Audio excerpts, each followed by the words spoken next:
Buenas tardes a todos, compañeros, estudiantes de la gloriosa y tricentenaria Universidad de San Carlos de Guatemala. Es un gusto, es un placer el poder estar compartiendo con ustedes esta tarde de hoy. Me fue asignado para poder impartirles un poco de lo que hemos aprendido ahí a través del tiempo y a través de la experiencia relacionado a lo que es la medicina legal o la medicina forense. Con primer término, pues me disculpo con ustedes por un error técnico, pues se había creado la sesión en otro perfil que no permitía grabar la clase, pero en este momento pues ya estamos grabando la clase. Vamos a iniciar el día de hoy con el tema de las generalidades que se refiere a lo que es la medicina legal y forense. Como pueden observar ustedes, según la guía que está en el módulo, vamos a ir desarrollando cada uno de los puntos. Según la planificación que se nos ha enviado, debemos avanzar lo más que podamos hasta donde llega el tema de las heridas, previo a tocar el tema de la balística. Vamos a intentar avanzar hoy todo lo que sea posible, y si no logramos abarcar todo, yo les pido por favor que puedan leer lo que es el material. Al parecer, pues, no había iniciado la clase una semana con antelación, y por eso es que se van a tocar hoy dos temas completos. Entonces yo no creo que nos vaya a dar tiempo, y por eso es que yo les solicito de que ustedes puedan leer el material. Ahorita vamos a compartir la presentación para que entremos de lleno.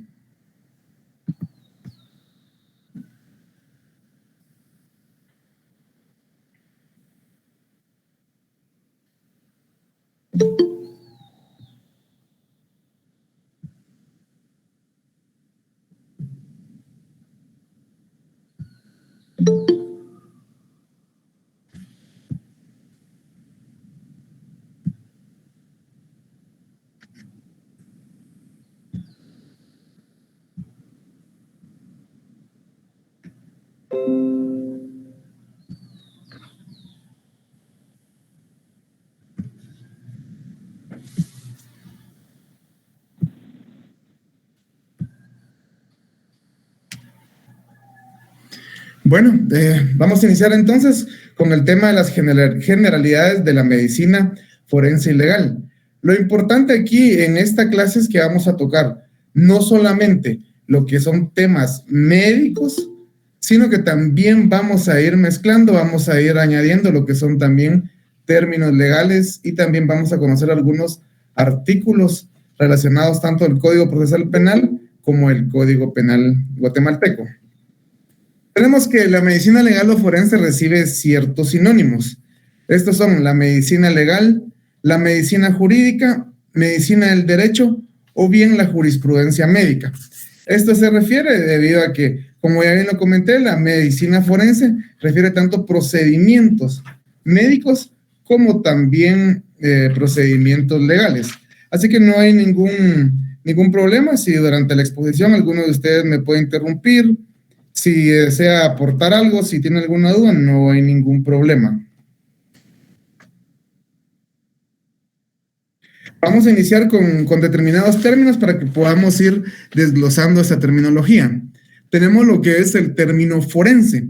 Muchas veces cuando escuchamos todo el término forense, lo primero que se imaginan las personas o trae a la mente, se imaginan sangre, se imaginan cadáveres, se imaginan cualquier cuestión así grotesca que tenga que ver únicamente con temas de violencia. Pero cuando hablamos específicamente del término forense, es lo concerniente al foro, a los tribunales y a sus audiencias. Esto es un término acuñado por el señor Manuel Osorio, según el Diccionario de Ciencias Jurídicas y Sociales. Pero ¿por qué al foro? ¿Por qué a los tribunales? ¿Por qué a sus audiencias?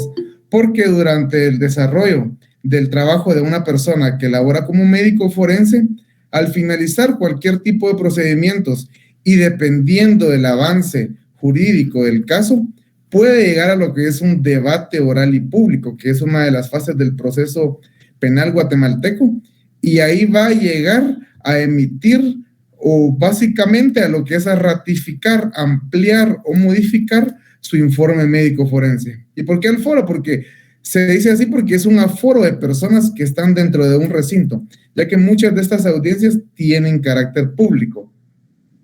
Como definición, es la rama de la medicina que reúne todos los conocimientos médicos para coayudar en la aplicación de la justicia. Es la aplicación de los conocimientos médicos a los problemas judiciales. Y tenemos lo que es la importancia, tenemos tanto con personas vivas como con personas fallecidas. Cuando tenemos el caso de las personas con vida, es una evaluación de salud general, un estado psicológico que, si bien es cierto, el médico como tal no es un psicólogo, pero sí puede llegar a referir que la persona necesita algún tipo de tratamiento psicológico. Establecer edades, así como certificar algún tipo de lesiones. En el ámbito de las personas fallecidas, lo que es la determinación del tiempo de muerte o lo que es el cronotanatodiagnóstico. Esta palabra, algo larga, deriva de los vocablos cronos, tiempo, thanatos, muerte, que a eso se refiere, establecer el tiempo de muerte. Y establecer la causa de la muerte a través de la necropsia. Que la necropsia no es nada más que un procedimiento médico legal a través del cual un especialista en la medicina forense determina y establece las causas de la muerte.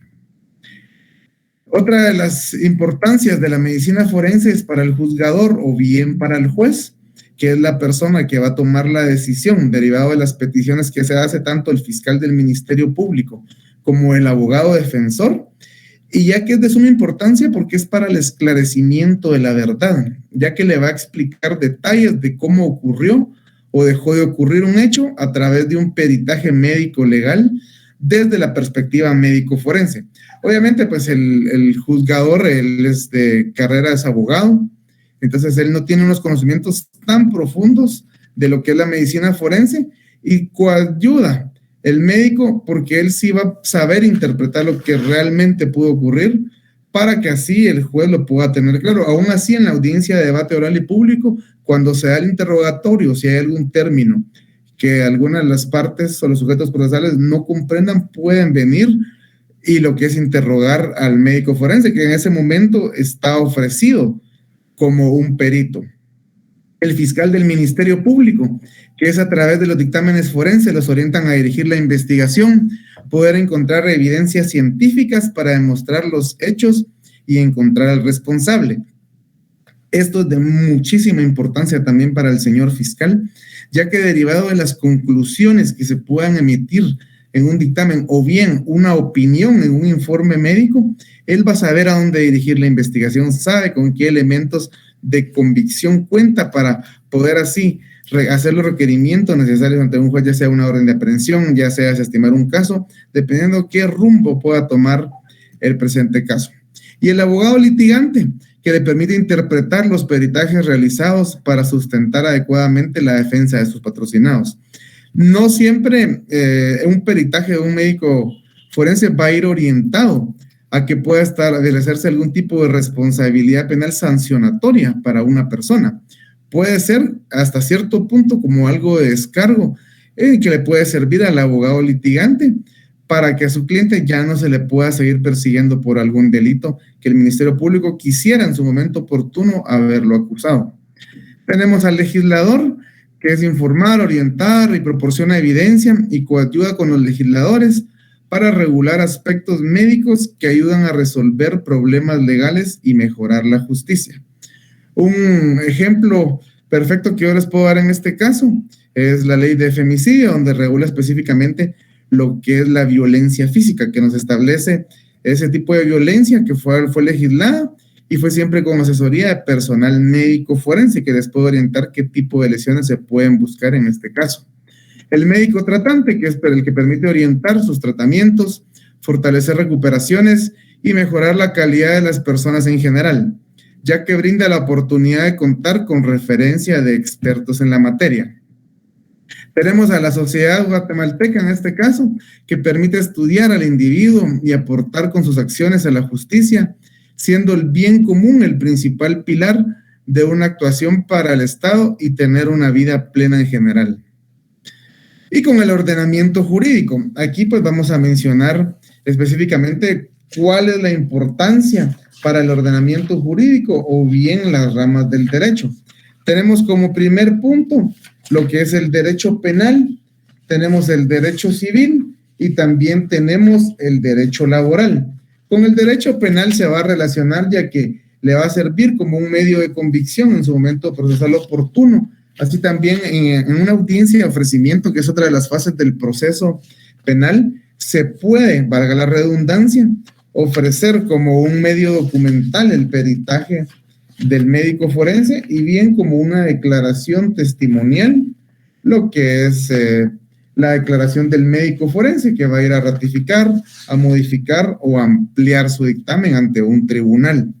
Con el derecho civil, esto tiene muchísima importancia, ya que muchas veces alguna persona que cause un daño o un perjuicio, que sea intencional por algún descuido o por alguna imprudencia, está obligado a reparar.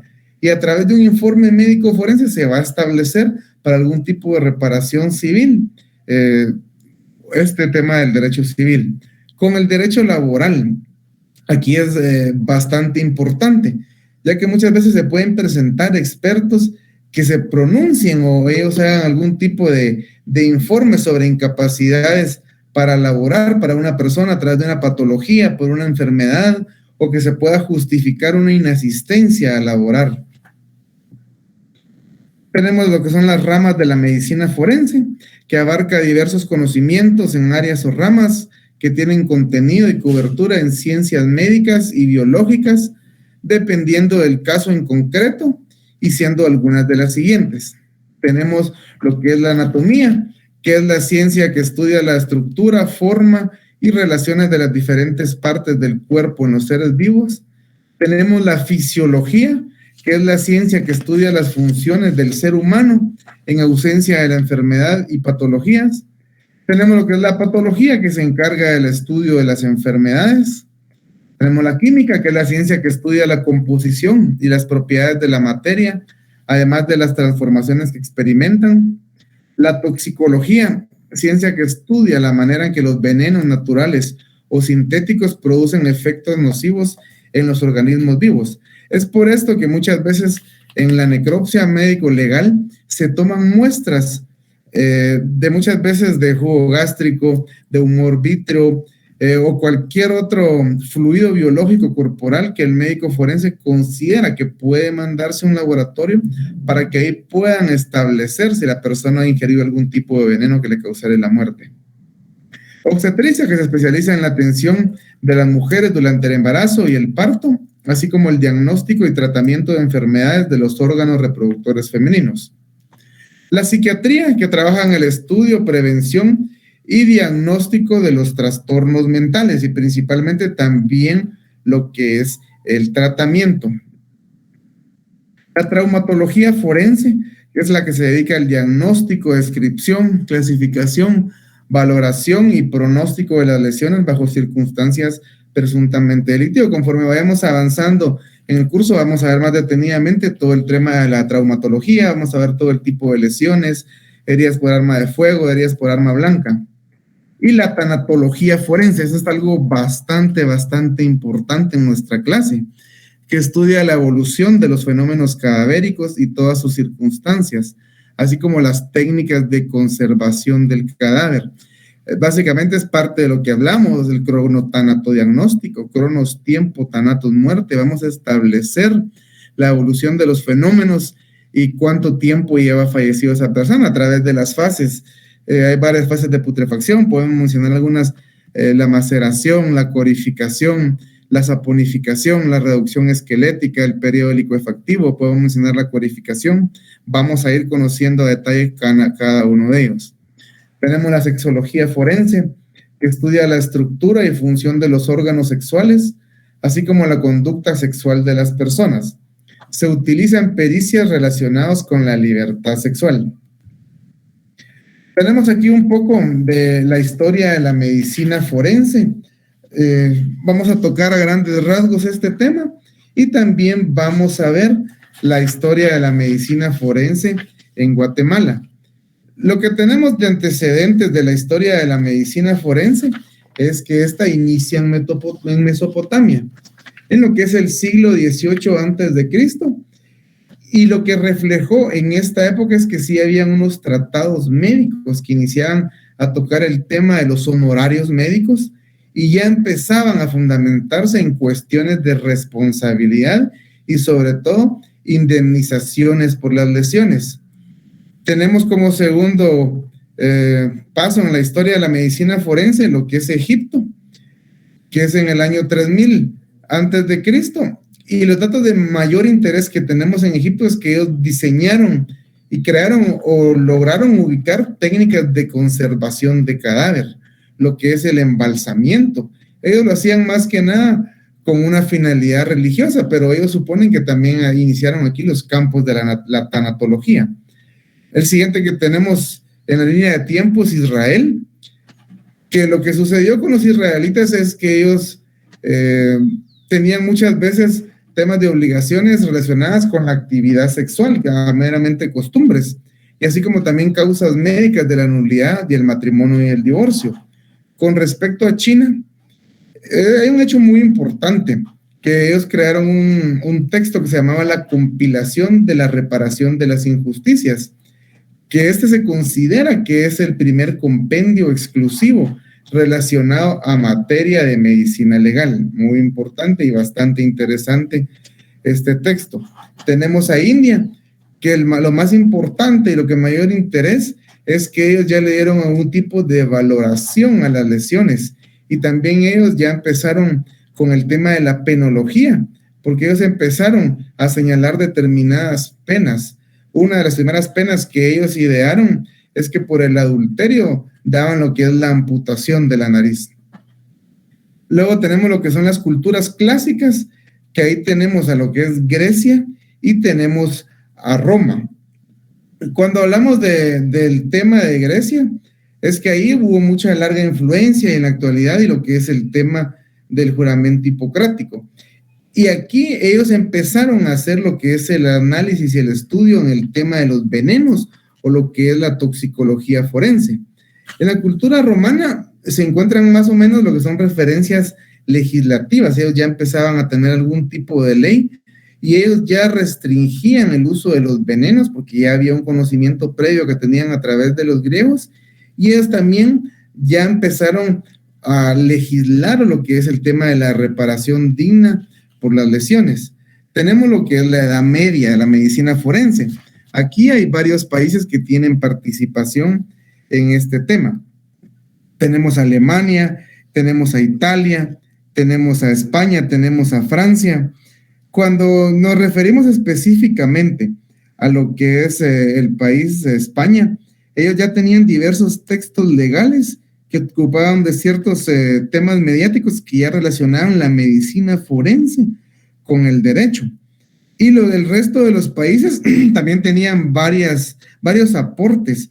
También tenían estudios de las lesiones, ya también tenían el tema de la penología, las indemnizaciones que se podían.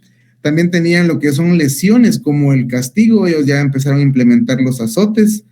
Y también algo interesante para estos tres países es que ya empezaron a legislar el tema de la sexología médico-legal. Aquí inicia la historia de cuándo empezó a legislarse la violación y el aborto. Vamos a avanzar únicamente con el tema de la historia de la medicina forense en Guatemala. Yo igual les voy a hacer llegar este material, que ya tenemos casi la hora cumplida. Entonces, si no logramos abarcar cuando termine la clase, de igual manera yo les hago llegar todo el material, no se preocupen. Tenemos la historia de la medicina forense en Guatemala, en la época colonial, que en 1622 se realiza la primera necropsia médico-legal. Fue en el reo Simón Zacarías y fue por el doctor Domingo López Ruiz, concluyendo que falleció por envenenamiento. Aquí ya tenemos ya la unión de dos técnicas criminalísticas, tanto la medicina forense, que realizó a través de la necropsia médico-legal, y también la utilización de la toxicología forense, ya que lograron establecer que fue por un envenenamiento.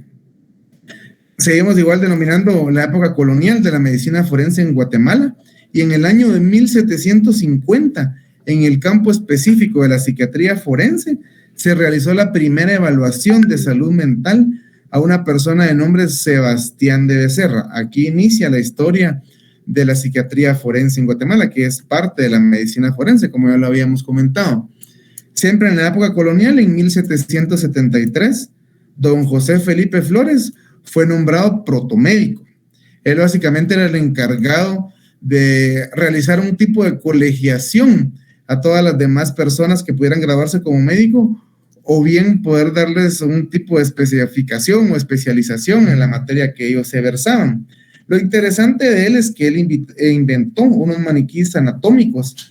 Estos más o menos se asemejaban. ¿Se recuerdan ustedes que hace unos años en Guatemala vino una especie de museo que traían cuerpos reales que habían sido disecados? Más o menos esto fue lo que hizo don Felipe Flores, y la finalidad de él era para la enseñanza de la anatomía, pero resulta que fue utilizado para fines forenses. Al final, pues, iniciando con términos de anatomía, terminó con términos forenses.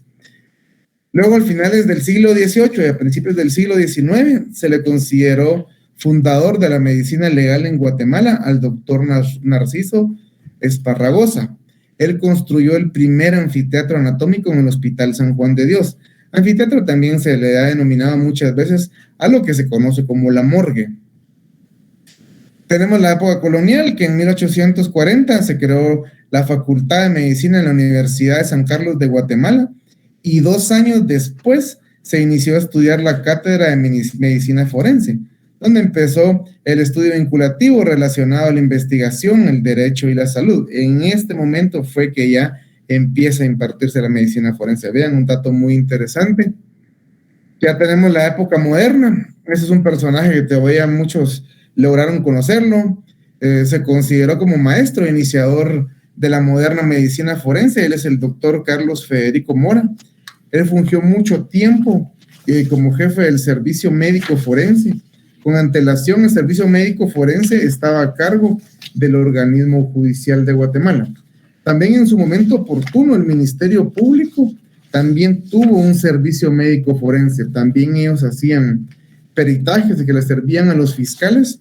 Y algo que en la actualidad ya no se hace, ya no se da, es que también habían médicos forenses que ellos asistían a los levantamientos de cadáveres o a las escenas del crimen, que ellos de una manera preliminar establecían por qué pudo haber fallecido una persona: heridas producidas por proyectil de arma de fuego, heridas producidas por un arma blanca, y ya posteriormente, ya durante la necropsia, sí ya establecían de manera específica qué tipo de órganos había tocado la herida, cuál había sido la trayectoria de la herida, y ya con un poco más de especificaciones por qué había surgido la muerte de esta persona. Tenemos lo que es el médico forense.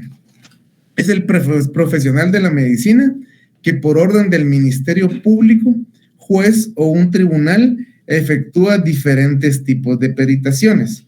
Y esos pueden ser evaluación de personas, pueden ser personas vivas o personas fallecidas, participación en la escena del crimen, las necropsias médico-legales y las auditorías médicas. Cuando hablamos de las auditorías médicas, es cuando ellos normalmente hacen algún tipo de revisión a un expediente clínico, a un expediente médico, para determinar o establecer si en efecto pudo haber algún tipo de negligencia médica. Los requisitos para ser un médico forense tienen que ser médico y cirujano, colegiado activo, y también debe reunir los requisitos para ser perito que regula el artículo 226 del Código Procesal Penal. Aquí es donde ya vamos jugando no solo el tema de la medicina forense, sino que también artículos de la legislación guatemalteca. Específicamente, cuando ustedes tengan tiempo de ver más detenidamente este artículo, esto nos refiere que los peritos deben ser titulados en la materia que pertenezca el punto sobre lo que han de pronunciarse. En este caso, como son médicos, pueden versar en un tema de medicina forense. Y siempre que la profesión o arte o técnica se encuentren reglamentados.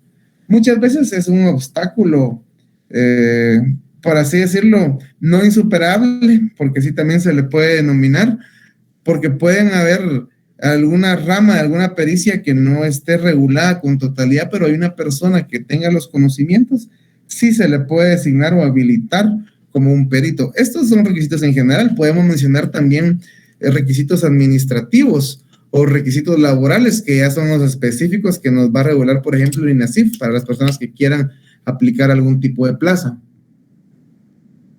Tenemos el peritaje dentro del proceso penal. Es un documento emitido a requerimiento de autoridad competente por un médico forense, en el cual se establecerá una conclusión o diagnóstico de un hecho en particular con aspectos médicos que orientará al esclarecimiento de la verdad en busca de la justicia. Esto es muy importante. En la mayoría de casos, en primer término, y casi siempre este peritaje médico forense va a ser siempre a solicitud del personal del Ministerio Público. En las diferentes oficinas de atención a la víctima, y podemos mencionar como por ejemplo los modelos de atención a la niñez y adolescencia, a los modelos de atención a la mujer, siempre hay personal médico de turno 24 horas, que ellos no van a realizar ningún peritaje de oficio, únicamente si hay una solicitud directa del personal fiscal del Ministerio Público que se encuentre de turno, o bien en el interior de la República del país, pues a través de un juez en donde no existe el Ministerio Público, aunque en la actualidad ya está bastante regionalizado lo que es el Ministerio Público y ya cuenta casi que en todos los municipios con una sede en la cual las personas pueden abocarse al momento de tener esa necesidad, esa sed de justicia que creo que es muy grande en nuestro país. Tenemos varios fundamentos jurídicos que nos va a regular todo lo que es el tema del peritaje. Observen ustedes, aquí están descritos todos. Vamos a ir analizando uno por uno y ustedes de manera posterior pueden irlo analizando ya con su ley en mano. Tenemos el artículo 225 del Código Procesal Penal que se refiere a la procedencia.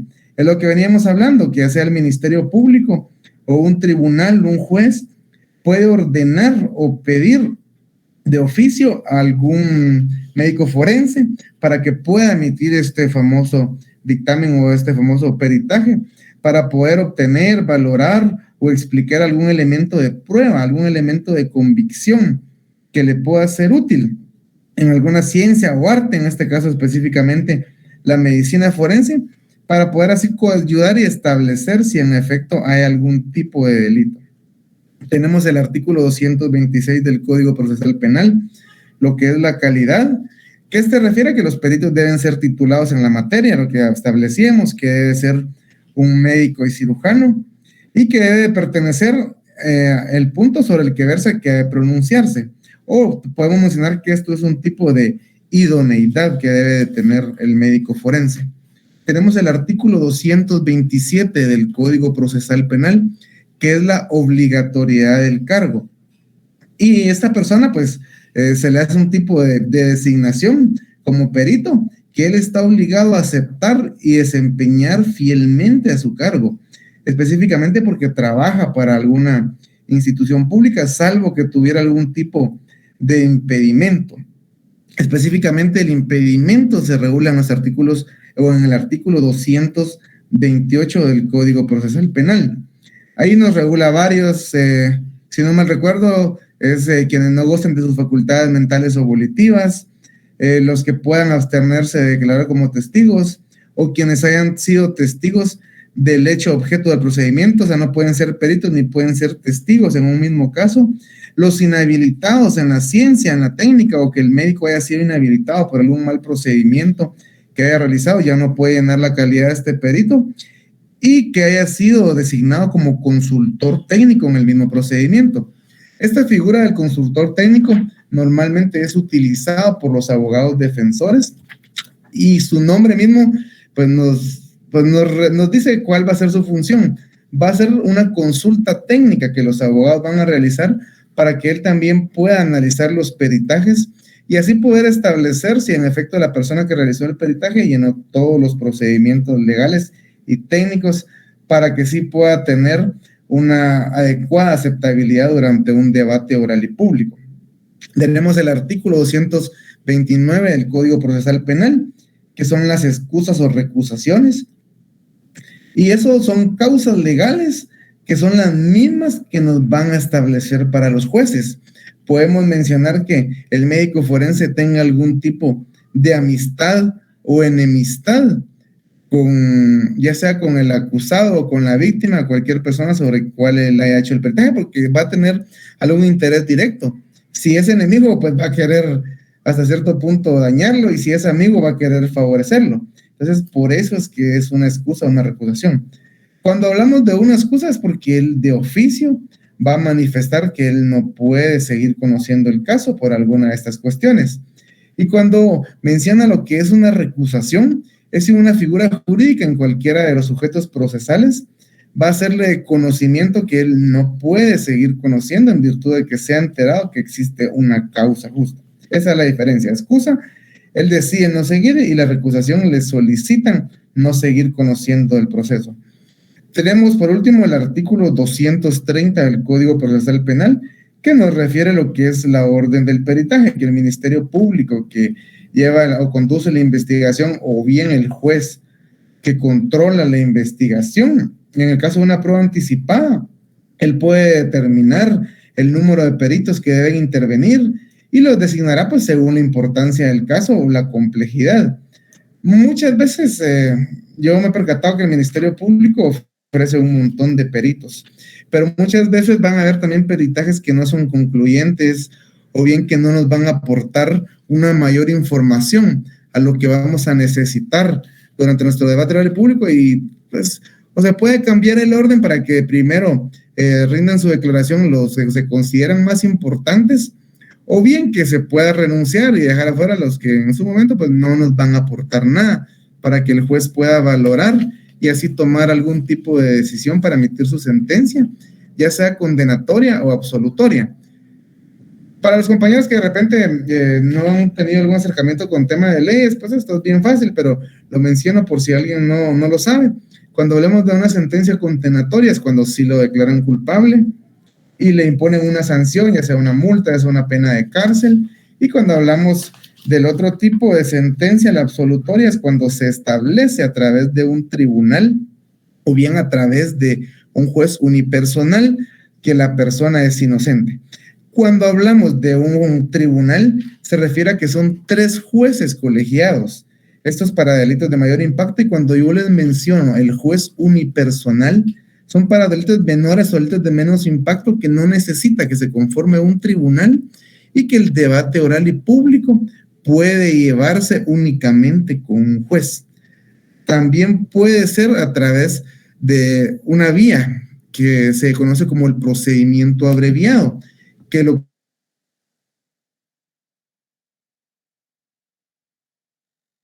y ya entra a valorar ese tipo de peritajes. No es necesario debate oral y público, porque de alguna manera puede solventarse en esta vía y con esta figura jurídica que se llama el procedimiento abreviado, que lo principal para que un caso pueda ventilarse a través de un procedimiento abreviado es la aceptación de los hechos a través de la persona sindicada. Ojo, que es muy distinto la aceptación de hechos en este caso, así como la ley que ha estado generando muchas controversias últimamente, que se refiere a la ley de aceptación de cargos. Tenemos lo que es el informe médico legal, que es un informe o dictamen emitido con una opinión fundamentada que tiene como objetivos apoyar, justificar y documentar un hecho o diagnóstico, siguiendo la metodología necesaria para el caso en particular. Aquí yo les pongo un ejemplo. Una opinión de un médico forense en donde manifieste que un reo debe de ser atendido por un especialista en un hospital nacional. Esto es básicamente una diferencia que podemos tener entre el peritaje y el informe. Que en el peritaje sí vamos a tener lo que es algún tipo de conclusión. Eso es lo que vamos a estar, el compañero, no sé si va a intervenir o les molesta ahí si pueden apagar su micrófono.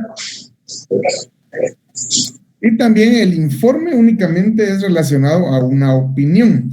Muchas veces cuando alguna persona se encuentra privada de libertad y a través de su abogado hacen una petición al juzgado que se encuentra malo de algún tema, algún problema de salud, ya ha sido revisado por médicos del sistema penitenciario, El abogado defensor, siempre ejerciendo la defensa, hace la petición ante el juez que controla la investigación, y este toma muchas veces la decisión de requerirle al INASIF de que pueda mandar un médico forense al centro donde él se encuentra recluido, y este le hace un análisis, realiza un informe, nos hace un diagnóstico en donde va él a establecer, mire, si dicha persona se observa que tiene algún tipo de afectación, tiene algún tipo de masa, tiene algún tipo de lesión o está sufriendo algún tipo de enfermedad que necesita ser tratado con alguna red hospitalaria o algún hospital público.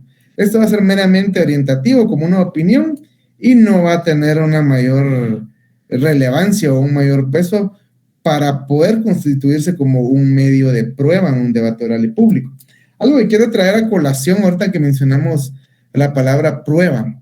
Muchas veces tienden a confundir los términos. Tenemos tres términos muy importantes que debemos saber diferenciar. Tenemos el término indicio, tenemos el término evidencia y tenemos el término prueba. Muchas veces, o la mayor parte de indicios, o la mayor, todo el tema de las ciencias forenses o casos penales van a surgir y van a derivar de una escena del crimen. Por eso es muy importante tener el conocimiento, por lo menos general, de lo que es el manejo de una escena del crimen. Cuando hablamos de indicio, que esto proviene del vocablo de indicatum, o que indica algo, va a ser cualquier elemento que vamos a recolectar, que esto nos va a ligar o no a la escena del crimen con el delincuente, porque hasta ese momento no lo podemos establecer con certeza. Posteriormente a que esos indicios ya se les ha hecho algún peritaje y consideramos que sí, ese elemento probatorio nos va a hacer un nexo causal entre la escena del crimen y con la persona que cometió el delito, aquí ya se le conoce como una evidencia. Y la prueba va a ser esa evidencia que en su momento oportuno, durante un debate oral y público, o lo que comúnmente se conoce como juicio, va a ser valorada por los señores jueces, y a través de esto sí ya se va a poder establecer la responsabilidad penal de una persona si es inocente.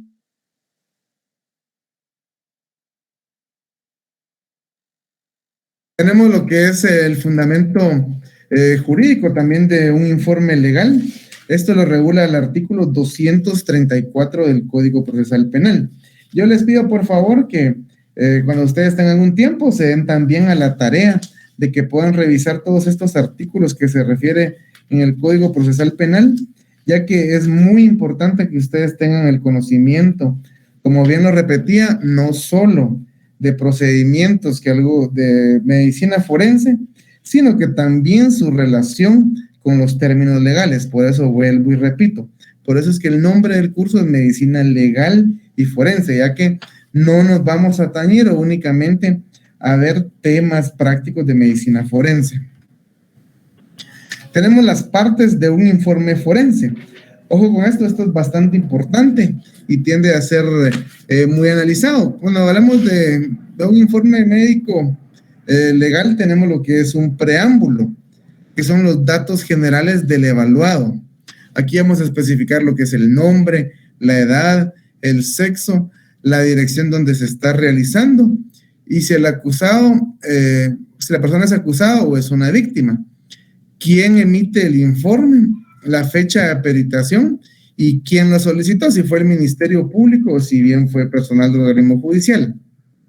También se debe de colocar lo que es la historia médico-legal, que se hace un relato detallado del hecho y tratando de contestar lo que se le conoce como las preguntas de oro de la investigación y también de la criminalística.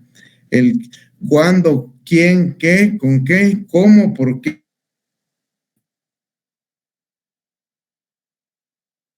tengan relación con el caso. Tenemos lo que es la parte de la exposición, que es la evaluación médico-legal, y que esto va a tener una valoración completa de las lesiones que pudieran tener o bajo el motivo por el cual esté relacionándose el informe. No necesariamente tiene que ser algún tipo de lesión. Aquí puede emitir sus conclusiones, puede emitir algún tipo de laboratorios que si bien pues él no funge como un médico particular, pues sí puede consignar algún tipo de laboratorios que pudieran ser necesarios efectuar en algún tipo de momento. Y los comentarios, que son los que él puede considerar pertinente y útiles para quien lo solicita, que le pueda servir de ayuda. Si observamos lo que es un dictamen pericial del INASIF, yo con gusto les voy a compartir una copia de los mismos. También tiene ciertos requisitos técnicos que se deben cumplir. Como primer término, los dictámenes periciales tienen que tener algún número interno de caso con el cual puedan identificarse. Normalmente, si ustedes tienen la oportunidad también de verificar lo que es un dictamen pericial, van a poder observar en la esquina superior, lado derecho, que es el lugar por excelencia en donde se logra identificar un dictamen, van a observar la palabra INASIF y una serie de números. Normalmente, después de la palabra INASIF lleva un guión, el año y después el número interno en el cual van a resguardarse o archivarse o llevarse el control de los dictámenes. Lleva también y nos establece de cuántas hojas consta el peritaje, lleva un encabezado donde identifica que es un dictamen pericial lo que tenemos a la mano, una fecha y sobre todo a quién va dirigido. Supongamos que es para algún personal del Ministerio Público que requirió, entonces a él va solicitado la identificación de la fiscalía al cual pertenece y pues una pequeña introducción donde le va a decir que le remite el dictamen pericial en virtud de que ellos lo requirieron. Le refiere el número de referencia del Ministerio Público, que es el número interno de caso que lleva la Fiscalía, y a quién se le practicó el examen médico forense. Nuevamente vuelven a referir el nombre, la edad, el sexo, la autoridad, la fecha de reconocimiento, a qué horas, el lugar donde fue reconocido. Tenemos los objetos del peritaje. Él ahí manifiesta que cuál es el objeto, si fue establecer algún tipo de lesiones, algún tipo de incapacidad, si le va a quedar algún tipo de cicatriz, si va a tener algún impedimento, si estuvo en riesgo su vida, su estado de salud, o determinar si existe algún tipo de maltrato. Es un catálogo muy amplio del objetivo que puede tener algún peritaje. Luego, los procedimientos realizados en la cual el médico forense pues nos va a establecer o nos va a plasmar en este dictamen pericial qué procedimientos él utilizó paso a paso para poder realizar el trabajo que se le encomendó. Los antecedentes, más que nada, va a referir a la persona que le están haciendo el análisis, que le están peritando, que si en tal fecha, a tal hora, que él estaba en la casa, ingresó una persona desconocida que la golpeó. Básicamente es un resumen de la historia que pudo haber suscitado. Luego ya refiere un peritaje, lo que es un reconocimiento médico legal. Ellos establecen, normalmente yo he podido observar que siempre lo establecen en todos los informes médicos, que si la persona estaba orientada en espacio, en persona, si tenía las pupilas dilatadas. A partir de esto también ellos pueden establecer si necesita algún tipo de tratamiento psicológico o algún tipo de tratamiento psiquiátrico. También va a mencionar si tiene algún tipo de heridas, una equimosis, una laceración. Más adelante pues vamos a ir de igual manera conociendo el significado de cada uno de estos tipos de lesiones, que muchas veces también las utilizamos como una palabra coloquial guatemalteca. De repente creo que a más de alguno le pasó que en su adolescencia, cuando empezaban ahí a andar con sus novias, le dieron algún besito ahí en el cuello, y ¿qué decimos? El buen chapín le dejó un chupón. Eso es como decimos en términos coloquiales, pero esto se puede determinar como una sugilación. También dicen, es que me dejó un morete del golpe que tuve. Eso se le conoce como equimosis, y en fin, vamos a ir conociendo términos correctos y también como coloquialmente se le han descrito por cuestiones culturales. Vamos a mencionar también los documentos que tienen importancia, documentos médicos legales, tales como son el certificado médico, el registro médico y la receta. El certificado médico, mucha atención con esto también, es un documento en el que se certifica o asegura oficialmente la certeza de lo que expone relacionado con el saber médico, y es extendido a petición de parte interesada. Ojo con esto, a petición de parte interesada. Y es elaborado en base a un examen clínico, una prueba de laboratorio, un estudio especial o por haber sido el médico testigo de la enfermedad que él estaba tratando. Lo que diferencia del informe médico legal es que este solo puede ser solicitado por un juez o por un fiscal. Y el certificado médico es solicitado por la parte interesada. Es por eso que en esta anterior diapositiva yo les hice bastante hincapié en este término, que es únicamente extendido a petición de la parte interesada. Ojo con esto, por favor. Tenemos los tipos de certificaciones médicas. El certificado de nacimiento es el que emite un médico. ¿Perdón, alguien quería intervenir? Sí, licenciado, perdón, es que habló del certificado médico y del certificado médico legal y me quedé en el certificado médico legal de la diferencia. ¿Cuál es la diferencia entre uno y el otro? Muy bien. Es que pasó la diapositiva muy rápido y no pude avanzar. Bueno, de todos modos vamos a subir la clase para que ustedes tengan ahí todo el material. Pero un certificado médico como tal va a ser en específico, por ejemplo, que usted está enferma, tiene algún tipo, cualquier tipo de enfermedad. Entonces usted va con su médico de cabecera, usted le pide un certificado médico en donde el médico informa o establece que usted padecía ese día de X enfermedad, de X dolencia, y esto usted lo utiliza para fines personales. Con eso usted puede justificar algún tipo de inasistencia a su trabajo. De repente todos hemos tenido la necesidad algún día de faltar, y por eso lo voy a hacer relación más adelante, y por algún tipo de enfermedad, y su jefe inmediato viene y le dice, sí, pero tráigame el certificado médico que usted fue donde el doctor, que usted estaba mal. Entonces este es el certificado médico como tal. Ahora, el certificado médico ya de carácter legal ya es el que sí va a ser utilizado directamente para un procedimiento legal, pero ya solicitado por un juez o por un fiscal.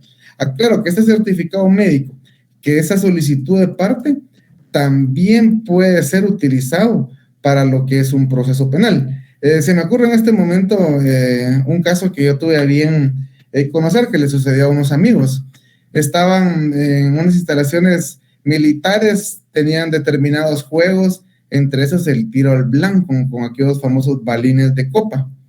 Pues por una mala manipulación del personal que estaba ahí, personal militar,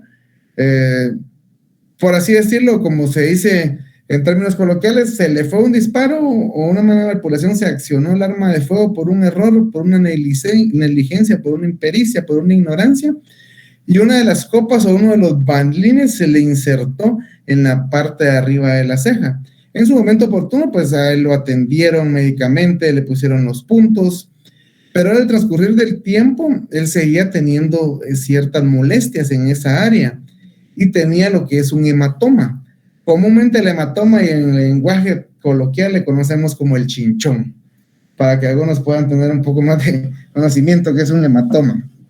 Cuando ya va con un médico particular, le solicita un tipo de radiografías, y se puede establecer a través de la radiografía que en efecto él todavía tenía el balín insertado en su frente, cuando en el momento oportuno el médico que lo atendió, el médico de personal militar, le había dicho que no, que únicamente era un hematoma que tenía, que el balín había salido. Entonces él se sometió a un procedimiento quirúrgico para que le pudieran extraer este balín, el cual ya le estaba causando cierto problema de visión, porque por el tema del óxido y por la cercanía del ojo ya le estaba causando este tipo de problema. Entonces él requirió al médico que lo trató que no solo le tomara fotografías durante el procedimiento, sino que requirió este certificado médico, que él lo utilizó para iniciar lo que es ya una denuncia penal ante el Ministerio Público. Por eso es que aquí se establece o se refiere de manera específica de que esa petición de parte de este certificado médico. Los tipos de certificados, tenemos el certificado de nacimiento, que este da lugar o que a que nazca lo que es un certificado de nacimiento del registro civil de las personas. Es básicamente el que emite un médico cuando una persona ha tenido a bien nacer, y como les repito, es la base fundamental administrativa para que pueda emitirse lo que es un certificado de nacimiento del Registro Nacional de las Personas. Tenemos el certificado de buena salud, que como bien su nombre lo indica, nos va a certificar que tiene una buena salud. Estos normalmente son utilizados cuando alguna persona va a contraer matrimonio y necesitan establecer que en efecto no padece de ningún tipo de enfermedad.